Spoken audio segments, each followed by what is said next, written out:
My heart stopped. That was almost my entire life savings, money I carefully put aside over 7 years of working double shifts at the dental clinic. But I hadn't authorized any transfer. Dr. Anderson, my patient's concerned voice snapped me back to reality. Is everything okay? Just fine, I managed, trying to keep my voice steady. Let me just finish up here. My name is Olivia Anderson, and at 32, I thought I had finally gotten my life in order. After putting myself through dental school, building my practice, and saving every extra penny, I was finally ready to open my own pediatric dental clinic. The loan application was already in process, with my savings meant to be the down payment. As soon as my last patient left, I called the bank. After 20 minutes of verification questions, the representative confirmed my worst fear. The transfer had been authorized using my correct online banking credentials. The transfer was made to Margaret Wilson's account, she said. My mother-in-law, the woman who had never forgiven me for stealing her precious son, and not being good enough for the Wilson family name. With trembling fingers, I called Margaret. She answered on the first ring, as if she'd been waiting for my call. Olivia, dear, her voice dripped with false sweetness. I was wondering when you'd notice. Margaret, what have you done? That's my entire savings.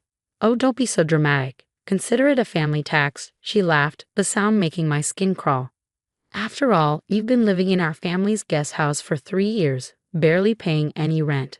This just makes us even. My blood boiled. The family's guest house was a run-down cottage on their property that Jake and I had completely renovated ourselves. We paid for every repair, every upgrade, while Margaret kept insisting we were getting a family discount on rent. That money was for my clinic. My voice cracked. How did you even get access to my account? Your dear husband should really be more careful with where he keeps his passwords, she said smugly. Jake's always been terrible at technology. Like father, like son, I suppose. Jake, my husband of 5 years, who still couldn't say no to his mother, who still kept all his passwords in a little notebook because he couldn't remember them. A notebook that had been suspiciously missing last week when Margaret dropped by for one of her surprise visits. Does Jake know about this? I demanded. Oh, he knows I was planning to teach you a lesson about family obligations, she said airily, though he might be a bit surprised at the method. But really, Olivia, did you think we'd let you waste all that money on some silly children's dental practice? The Wilsons have a reputation to maintain. I ended the call, my hands shaking with rage. Jake wasn't answering his phone, probably in surgery at the hospital where he worked as an anesthesiologist. But his silence spoke volumes. He'd known his mother was planning something and hadn't warned me. I sat in my office, staring at the plans for my pediatric clinic spread across my desk. The bright, welcoming waiting room designed to put nervous kids at ease. The special chairs with built-in TV screens to distract them during procedures. The separate area for children with sensory issues. Everything I dreamed of creating, now potentially ruined because my mother-in-law decided I didn't deserve success. My phone buzzed with a text from Margaret. Don't bother going to the police. They'll never believe you over a respected Wilson family member. Besides, he gave me the access, remember? Another buzz. And don't even think about divorce. Our prenup is ironclad. You'll leave with nothing. I smiled grimly at her texts. Margaret had always underestimated me, seen me as the scholarship kid who'd somehow trapped her son into marriage. What she didn't know was that I'd learned from watching her manipulate everyone around her for years. I'd been preparing for something like this. Opening my laptop, I pulled up a folder labeled Insurance. Inside were screenshots of every suspicious conversation, every threatening email, every manipulative text Margaret had sent over the years. I had recordings of her friendly visits that were actually thinly veiled attempts to sabotage my career, and most importantly, I had proof that she'd been planning this theft for months. Margaret thought she had won, that she'd finally put me in my place, but she'd forgotten one crucial detail. I wasn't just some naive girl anymore. I was a professional who'd fought for everything I had, who'd learned to document every interaction because I knew this day would come. I picked up my phone and dialed a number I'd saved months ago, just in case. Hello, Mr. Patterson. This is Olivia Anderson. Remember when you said to call if I ever needed legal help with my mother-in-law? I think it's time. As I hung up, another text from Margaret arrived. Family dinner tomorrow night. Don't even think about making excuses. and wear something presentable for once. I typed back a simple, wouldn't miss it, and started making calls. Margaret wanted to play games. Fine, but she was about to learn that I knew how to play them too. 1 week. That's all I needed to set everything in motion.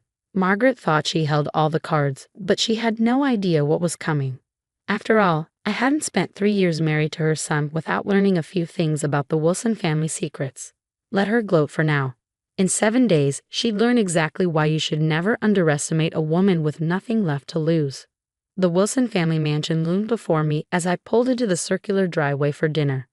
Through the large bay windows, I could see Margaret holding court in the formal dining room, probably bragging about her latest charity board position or country club drama. I smoothed down my designer dress. The one Margaret had once sneered was trying too hard, and checked my lipstick in the rearview mirror.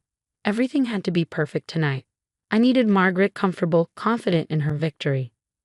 Jake was waiting at the front door, looking uncomfortable in his suit. "Liv, we need to talk," he started, reaching for my arm. I stepped past him, my heels clicking on the marble floor. "Yes, we certainly do, but not now." The past week had been enlightening.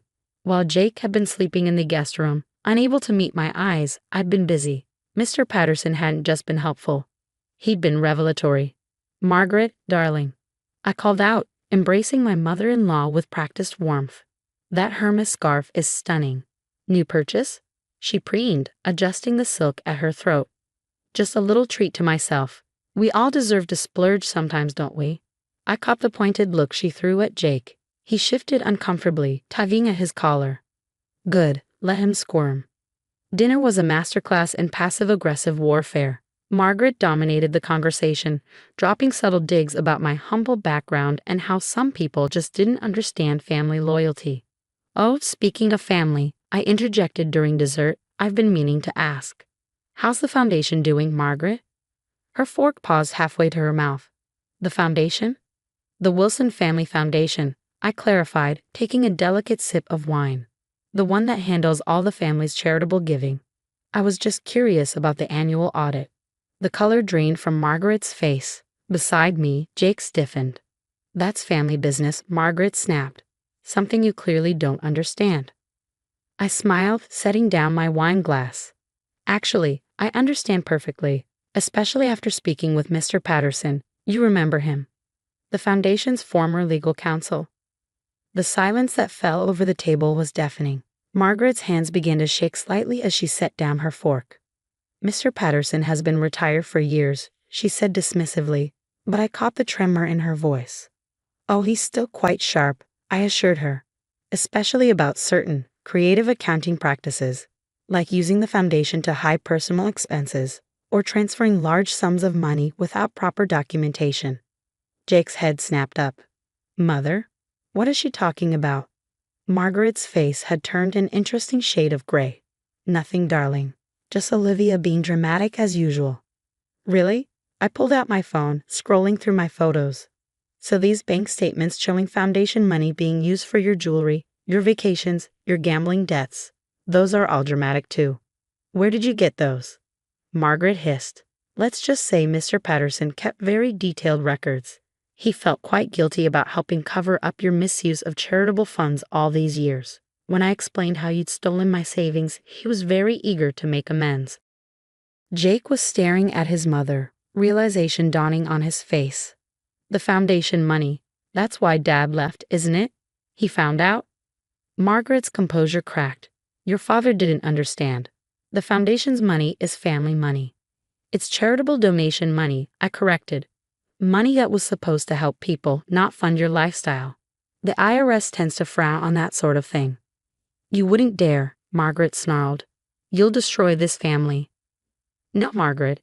You did that when you decided to steal from me." I stood up, smoothing my dress. "You have 24 hours to return my money. Every penny, or Mr. Patterson's records go to the IRS and the State Attorney General's office." "Olivia." Jake finally spoke, his voice hoarse. "Did you know about this? About the foundation?" I turned to my husband, seeing him clearly for the first time in years. "No, not until your mother decided to teach me a lesson about family. Funny how karma works, isn't it?" Margaret's perfectly manicured hands gripped the table. This is blackmail. This is justice, I corrected. And unlike you, I have proof of everything. 24 hours, Margaret? Tick-tock. I walked out of the dining room, pausing in the doorway. Oh, and one more thing. I'm keeping screenshots of our banking records. If anything happens to that money before I get it back, the authorities will be very interested in how it disappeared. Jake followed me outside, grabbing my arm. Wait, you can't just drop this bomb and leave. I gently removed his hand. Actually, I can. And while we're on the subject of bombs, I've filed for divorce. What? Liv, please, we can work this out. Can we? You knew she was planning something. You knew she had my passwords, and you did nothing. I didn't think she'd actually. Exactly. You never think she'll actually go too far. But she always does, and you always choose her side. I reached into my purse and handed him an envelope. These are the divorce papers. I suggest you read them carefully, especially the part about what happens if your mother doesn't return my money. His face crumpled. I love you. Liv. No, Jake, you love the idea of me, the wife who puts up with your mother's abuse, who sacrifices everything to keep the peace. But that woman's gone, and you helped kill her. I got into my car, watching in the rearview mirror as Jake stood in the driveway looking lost. Behind him, through the dining room window, I could see Margaret frantically making phone calls. Let her panic. Let her try to find a way out of this mess. She had 24 hours to learn that some lessons cut both ways. And this lesson was just beginning.